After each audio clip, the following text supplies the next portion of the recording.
The trade happened on a Thursday.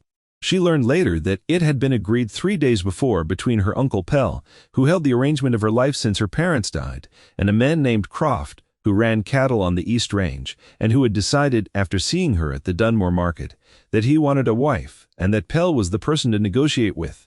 But she had been at the Dunmore market in the ordinary way, working the supply orders for the household, and Croft had seen her there, and had gone to Pell the same day, and the negotiation had taken the afternoon. And the 3 days between the agreement and the Thursday were the 3 days in which she continued her life. Without knowing, it had already been decided. Croft had offered a horse and a Whitmore rifle, which was a new model and in good supply at the time, and which Pell had wanted for 2 seasons, but had not been able to justify the price of. And Pell had accepted inside the afternoon, because the horse was a good horse and the rifle was the rifle he had wanted, and the household management he was giving up had always been a temporarily retained asset rather than a permanent arrangement, which was the way he had always thought about her, and the thinking was in the acceptance. She learned all of this later. On Thursday, her uncle told her she was to go to the Croft place. Her name was Vivian Aldrin, and she was 27, and she had been managing her uncle's household since she was 19, which was when her parents died, and her uncle had taken her in with the specific generosity of a man who understood that having a household manager was worth more than the cost of keeping one. She had kept his books in his kitchen and his supply arrangements, and she had done it with precision, because precision was what the work required, and she had nothing to gain from doing it less than correctly. She had kept it without complaint for 8 years because complaint was not available to a woman in her situation.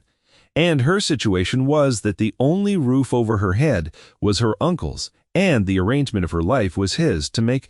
And she had understood this since the morning after her parents' funeral, when he had laid it out in the specific terms of a man who believed clarity was a kindness, even when the thing being made clear was unkind. She had known for 4 of those 8 years that he was going to arrange something eventually. He was a transactional man, and she was the largest transaction available to him, and the only question was the timing and the terms. And she had spent 4 years being useful enough that the timing kept getting deferred because a household manager in hand was worth more than the arrangement of one, and Pell was above all a practical man. She had not known the timing had arrived until the Thursday. He told her she had not known the terms until she arrived at the Croft place and understood in the first minute what the terms were. She had kept her own counsel for 8 years, and she kept it at the Croft place, and she was keeping it in the card game room, which was what you did with your counsel when there was nowhere else to keep it. On Thursday, her uncle told her she was to go to the Croft place. She went. Croft met her at the gate with the manner of a man who has purchased something and is assessing whether it is what was described. She looked at him and understood in the first minute the specific quality of the difficulty she was walking into, and she walked in anyway because there was nowhere else to walk. She was there 4 days. On the 4th day, a man came to the Croft property for a card game, the kind of card game that happened in this territory between men who had money or property or arrangements they were willing to put on the table, and Croft, who had been drinking since the afternoon, put the arrangement of her life on the table in the third hand. She did not know at that moment what had been put on the table. She understood it when she saw the man across from Croft look up from his cards and look at her and look back at Croft and say, "What exactly is on the table?" His name was Jonas Alderton, and she had not seen him before. He was lean and deliberate, and he played cards the way some men played cards, which was, as a form of reading, looking at the table and the man across it and the shape of the situation, rather than only at the cards in his hand. He had a quality she had learned to identify in 8 years of watching men at her uncle's table, which was the quality of a man who had decided something before anyone else in the room knew there was something to decide. Quote, "Croft," said the woman. Jonas was quiet for a moment, in the specific quality of quiet. That was not hesitation, but calculation. Then he put down his hand, and he said he would take the cash equivalent instead. Croft said the cash equivalent was not on offer. Jonas looked at him for a long moment. He looked at Croft with the expression of a man who has been told something unreasonable and is deciding how to respond to it. and the decision was visible in the quality of the pause, and then he looked at her. She was standing at the side of the room with the particular stillness she had developed across 8 years. The stillness of a person who had learned that stillness was the only form of dignity available in certain situations. She looked back at him with the same directness she always used when looked at in this context. Because directness was the only available response that cost her nothing, she did not look away. He picked up the hand again. She understood later what she was seeing, when she had had time to think about it from outside the room. Jonas Alderton had made a calculation in the moment of looking at her, and had decided something, and the deciding had been expressed by picking up the hand, rather than walking away. And the picking up of the hand was the first act of a thing that was going to take several more acts before it was complete. He had not picked it up to win her, he had picked it up to change what was happening to her. And the difference between those two things was the whole of the man. He won the second hand as well, and the third. Croft pushed back from the table with the expression of a man who has made a series of decisions he is beginning to regret. And Jonas put his cards face down and said he would take the winnings in full, and Croft said what he had put on the table was what was on the table, and Jonas said he understood, and then he looked at her and said her name, which was the first time anyone in that room had said it, and he said she should get her things. She got her things, which took 3 minutes because she had not brought much and had not been given reason to unpack. This is Dusty Vows, where stories live like hers. Women who were in situations not of their choosing and found, in the middle of those situations, one person who made a different calculation. Men who picked up the hand not to win a woman, but to change a situation, and then found out the difference later.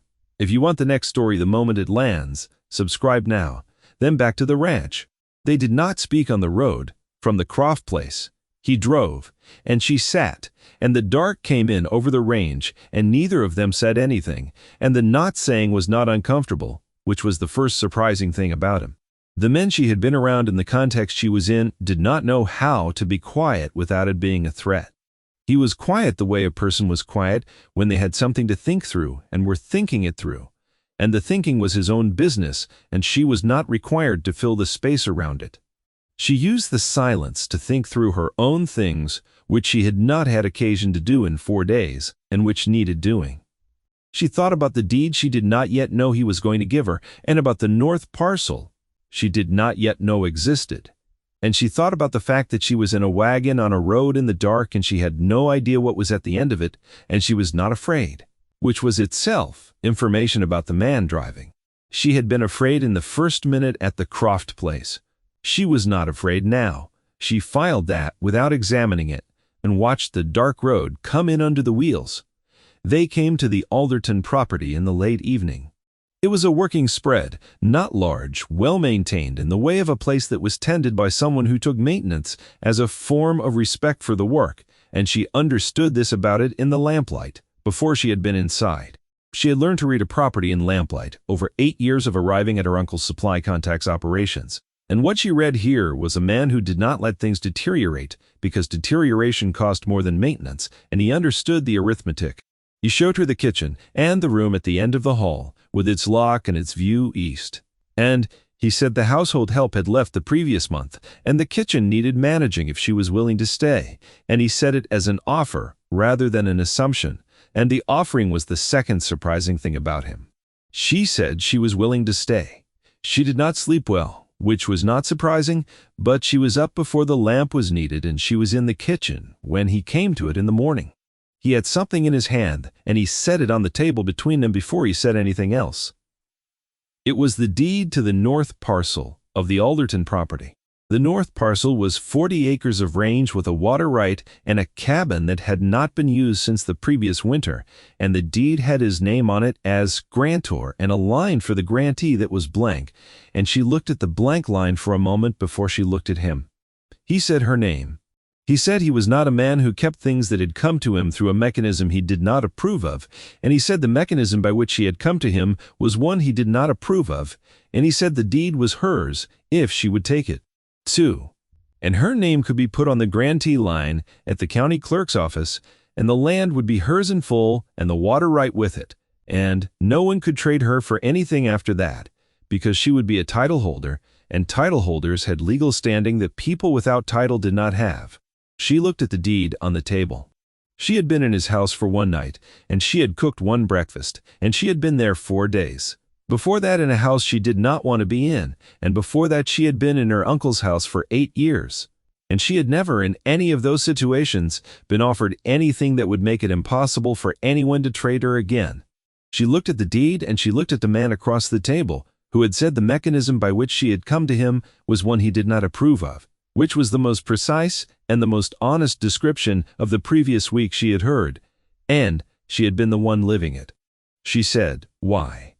He said because it was the right thing to do and he had the land to do it with. She said she could not take 40 acres from a man she had met yesterday. He said she could take it from a man who won it in a card game last night if she chose to look at it that way. And there was something in the way he said it that was not quite humor but was adjacent to it. The quality of a man who understood the absurdity of the situation and was acknowledging it without making it an occasion. She looked at the deed. She looked at the blank grantee line, which was blank because it was waiting for her name, and the waiting had been deliberate, and the deliberateness was the thing she needed to look at, because a blank grantee line meant he had already decided before she woke up. And the deciding before she woke up was the act of a man who did not calculate his generosity in front of the recipient. She said she would take it. He said good. And they went to the county clerk's office in Dunmore that afternoon, and her name was put on the deed, and the deed was recorded, and she was a title holder, and the water right was hers, and the 40 acres of the north parcel were hers. And none of that had been true when she woke up on Thursday. She sat in the wagon on the way back from Dunmore with the recorded deed in her hands, and she did not say anything, and he did not say anything. And the road was the same road it had been in the other direction. And it was a different road entirely. She did not leave after the deed was recorded. This was her own choice, made with the full knowledge that she had the deed and the land and the water right, and could leave if she wanted to. She chose not to leave because the household needed managing, and she knew how to manage a household, and he had offered the work as a genuine offer, and the work was honest, and she had not had honest work in 8 years. Which was to say, she had not had work that was hers to decide to do, rather than work that was hers to do, because the alternative was the street. She reorganized the kitchen first, because the kitchen was always where she started, and then she found the accounts in the desk, and she reorganized those. She built the account format the way she always built account formats, for 2 readers, herself and whoever else might need to understand the operation, because a format built for a single reader was a format that failed the moment a second reader arrived. The format she built showed the seasonal pattern in the operating costs alongside the grazing income and the cattle receipts. And when she was done with the format, she showed it to Jonas and explained the change, and he read it the way he read everything, from the beginning, without hurrying. And he said he could see things in this version he had not seen before. She said that was why she had built it that way. He said good, and he went back to the fence line, and she went back to the desk. And this was the pattern of the first weeks, 2 people in the same household doing their respective work without performing the doing, which was a quality she had not had in 8 years, and which she was learning. Twat in the way you learned things you did not know, you had been without, by the specific texture of having them. She found the problem in the second week. It was in the grazing arrangement for the South Range, a lease that had been running for 4 years with a man named Holloway, who ran sheep on the South pasture in exchange for a seasonal rate that had not been renegotiated since the original agreement, and that was, by her reading of the county grazing records, 11 cents per acre below the current fair rate. She did not raise it immediately, because she was in the second week, and raising a financial finding in the second week required establishing that the finding was accurate before raising it, and she spent 2 more days confirming the county rate from 3 separate sources before she brought it to Jonas at supper. He read the comparison. She had laid out beside his plate. He said, "How long has the rate been wrong?" She said, 4 years, based on the date of the original lease and the county rate schedule she had found in the agricultural office registry. She said the difference compounded over 4 years was meaningful, and she had calculated it in the margin. He looked at the margin calculation. He looked at her. He said she had been here 2 weeks. She said she had been managing household accounts for 8 years, and she read what she found. He looked at the calculation again. He said he had not looked at the grazing rate since the original lease, because Holloway had seemed reasonable. People did not require monitoring. She said that was a reasonable assumption and also an expensive one, and she thought he should know. He said he would contact Holloway. She said she had drafted a letter if he wanted to look at it. He looked at the letter she produced from beside the comparison page, which she had been holding in reserve waiting for, whether he was the kind of man who wanted to look at the letter or the kind who would prefer to write his own. And he was the former kind, and he read it, and he said the letter was right and he would send it. Holloway agreed to a renegotiated rate without disputing the calculation, which was the behavior of a man who had known the rate was under market and had been hoping no one would notice. And the renegotiated lease was signed and filed in Dunmore, and the increased rate began with the next seasonal payment. Tell me, when he said reasonable people don't require monitoring, and she said that was a reasonable assumption and also an expensive one, did you hear the specific quality of a woman who has been managing things carefully for a long time and is finally in a room where what she manages is received? Leave your answer in the comments. I read every one. Now, back to the ranch. Her uncle came in the 4th week. He came on a Thursday, which she later noted was the same day of the week as the original trade, and whether this was deliberate or coincidental was a question she did not have an answer to and did not particularly need one. He came with the manner of a man who had reconsidered a transaction and was arriving to renegotiate it, and he came with a man she did not recognize who had the look of a legal auxiliary, someone whose presence was meant to lend weight to whatever Pell was going to say. She was in the yard when they came up the road. She had been working the kitchen garden, which had been let go in the previous month and which she had been bringing back in the first weeks, because a kitchen garden that produced was $40 a year in supply costs saved, and she had calculated this and written it in the account book, and the calculation made the work self-justifying regardless of any her reason to do it. She did not go inside when she saw them. She stood in the yard and she set down the trowel and she waited, and the waiting was the specific quality of waiting she had learned in 8 years of managing her uncle's household, which was the quality of a person who already knows the shape of what is coming and is prepared for it. Pell said she should come home. She said she was home. He said she knew what he meant, and she said she knew what he meant, and she meant what she said. He said the arrangement she was in was not a proper arrangement, and she was under his authority as her nearest male relative, and he had not given permission for the current situation, and there was an implication in the way he said it of legal weight, the implication being that the man beside him provided that weight. She looked at Pell across the yard with the stillness she had learned in 8 years of being in his house, and that she no longer needed for dignity, but was maintaining for a different reason, which was that she was measuring the distance between what he was saying and what she was going to say next. And she wanted to say it correctly, because correctness in this moment was not a courtesy, but a strategy. She said she was a title holder in Weller County. She said the north parcel of the Alderton property was recorded in her name at the county clerk's office in Dunmore. She said a title holder had legal standing that superseded the authority of a male relative in matters of property and residence, which was in the county statute she had read in the first week for this precise reason, and she recited the relevant section from memory because she had memorized it. Because a person who was going to use a statute should know the statute, she said. He was welcome to verify this at the county clerk's office, and she would wait while he did. Pell looked at the man with him. The man with him looked at Pell. The look between them had the quality of a plan encountering information that the plan had not accounted for. The man beside him was not prepared to counter a statute, and Pell, for all his practicality, had not anticipated that she would have read the statutes. He had not anticipated it because he had never once in 8 years understood that she was the kind of person who read statutes. Jonas came from the barn. He came without hurry and without performance, in the way he did everything. And he stood at her shoulder and looked at Pell with the expression of a man who is present and paying attention and has no particular need to say anything yet. Pell looked at Jonas and said the woman was his ward, and the arrangement she was in had not been made with his consent.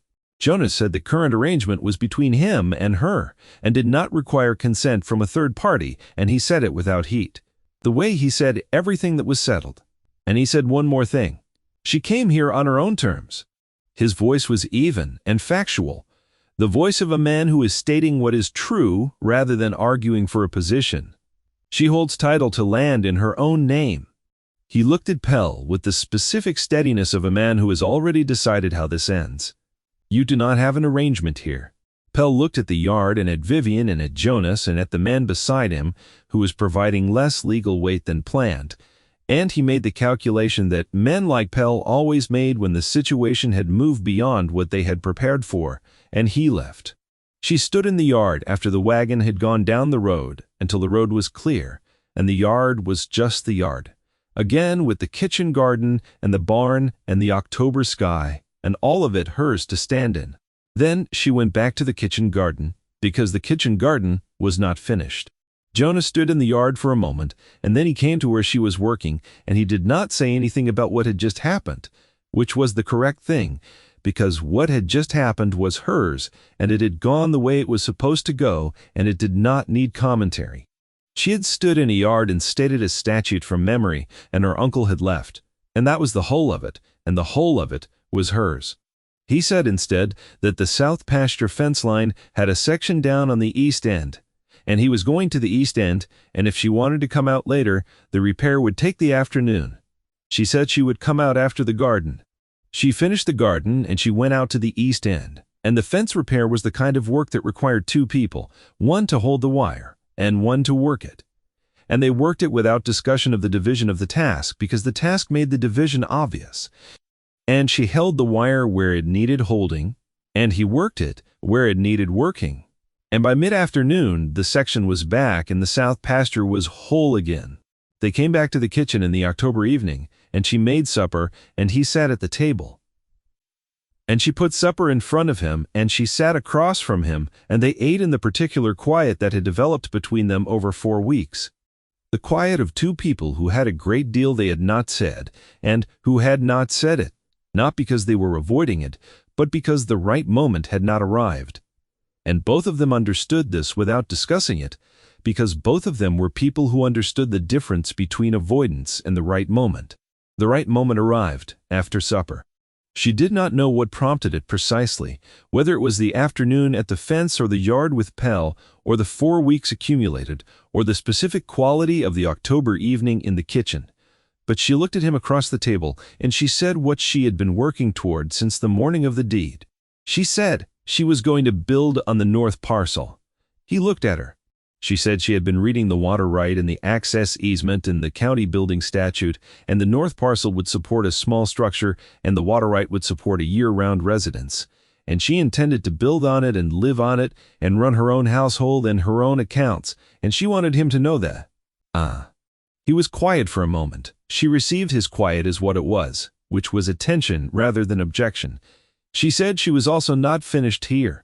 She said the Holloway renegotiation had identified 2 additional supply contracts that were similarly underpriced, and she had not yet raised them because she had been waiting for the right sequence, and she wanted to finish what she had started before she began what was next. She said she intended to finish what she had started. He looked at the table and then at her with the directness that had been his default since the first moment she had looked at him across the cardroom. The directness of a man who looked at what was actually in front of him. He said she could finish what she had started. He said she could stay as long as the staying served her. He said he wanted to say something, and he was going to say it directly. She waited. She had become good at waiting for things that were worth waiting for, which was a skill she had developed in 8 years, and was now applying for the first time to something that was entirely hers to receive. He said he had given her the deed because it was right to give it, not to produce an outcome. He said he was not a man who did things expecting a return that was not explicitly agreed upon, and he wanted her to know that the deed had no expectation attached to it. He paused. He said he was also a man who said what was true when the truth was relevant, and the truth that was relevant was that the 4 weeks since Thursday had been different from the 4 weeks before Thursday, in every way that mattered to him, and the difference was because of her, and he thought she should know that too. And he thought she should know that the after March was a column. He had not been examining and was now willing to examine if she was. She looked at the deed on the shelf where she had put it the day they came back from Dunmore, in the place she would see it every morning. And she thought about Thursday, and the card game, and the man who picked up the hand in the morning with the deed on the table, and the specific quality of being offered a thing rather than assigned one. Offered it by a man who did not expect a return, and who said so in the same sentence in which he said the offering was right. She thought about 4 weeks of the kitchen and the accounts and the Holloway lease and the kitchen garden and the fence line in the October afternoon. And she thought about Pell in the yard and the statute she had read in the first week, because she had known this day was coming and she had wanted to be ready for it. And she thought about Jonah standing at her shoulder and saying she came here on her own terms, as a fact, not as a performance of something he wanted her to believe. She thought about what she wanted, directly. For the first time in 8 years, she was permitted to think about it directly, because she had title to land, and what she wanted could not be taken away by someone else's arrangement of it. And what she wanted was large and plain and entirely hers. What she wanted was the north parcel, and the building she was going to put on it, and the accounts kept correctly, and the supply contracts renegotiated, and the kitchen garden producing, and the sow pasture fence sound, and the Holloway lease at the right rate. And she wanted this kitchen and this table and this man who had picked up the hand not to win a woman but to change a situation, and who had given her the deed not to produce an outcome but because it was right, and who had stood at her shoulder and stated the fact of her terms. And who was now across the table saying the after-march was a column he was willing to examine, which was the most honest and the most correct version of the question she had been asked, because it left the examining to be done together rather than arrived at separately. "I'm not going anywhere." She put the words down the way she put down every finding she was ready to stand behind plainly and without qualification, in the voice of a woman who has title to her own land and has decided what to do with the rest of it. She held his gaze. "I am going to build on the north parcel, and I am going to keep these accounts, and I am going to stay as long as I choose to stay." She paused. "I choose to stay?" As if it were the simplest arithmetic in the world. Jonas Alderton. Her name for him, said the first time, with the full weight of it, the name of the person who had looked at a situation and made a different calculation, and whose calculation had been the beginning of the whole of what was now hers. He nodded once. The matter was closed. The October evening was outside, and inside the kitchen was warm, and the deed was on the shelf, and the Holloway lease was filed in Dunmore, and Pell had gone down the road and not come back, and she was sitting at a kitchen table that was neither assigned to her nor endured by her, but chosen by her. And the choosing was the thing, and the thing was hers. And she was not going anywhere. She had been traded for a horse and a rifle on a Thursday. The man who won her had handed her the deed to his land on a Friday morning. On the Saturday, she had started on the accounts. By the 4th week, she had a renegotiated lease and a kitchen garden coming back, and her uncle gone down the road without a return, and the north parcel was in her name, and the building was planned, and the supply contracts were next. And she was in a kitchen of her own choosing in October, with all of it still ahead of her, and the man across the table who had changed the situation the only way available to him, and had then gotten out of her way while she built the rest of it herself, which was the whole of what she had needed, and it was enough, and it was more than enough. And she was just getting started. The horse her uncle had received was a good horse, and the rifle was the one he had wanted, and both of them were worth considerably less than what he had traded for them, which was a household manager who read statutes and memorized county code, and could stand in a yard and state her legal standing from memory and mean every word of it. And Pell had not known this, because in 8 years of having her manage his household, he had never once looked at what the managing contained, and the not looking was his failure, and it was also, in the end, his loss. And she was not sorry about the arithmetic, and the arithmetic was on the shelf beside the deed in the format she had built for 2 readers. And both readers knew what it said, and it said she was not going anywhere, and it was entirely correct. And it had been correct since approximately the morning she sat in the wagon on the way back from the county clerk's office in Dunmore with the recorded deed in her hands, and understood that the road she was on was going the right direction, and she very much intended to stay on it.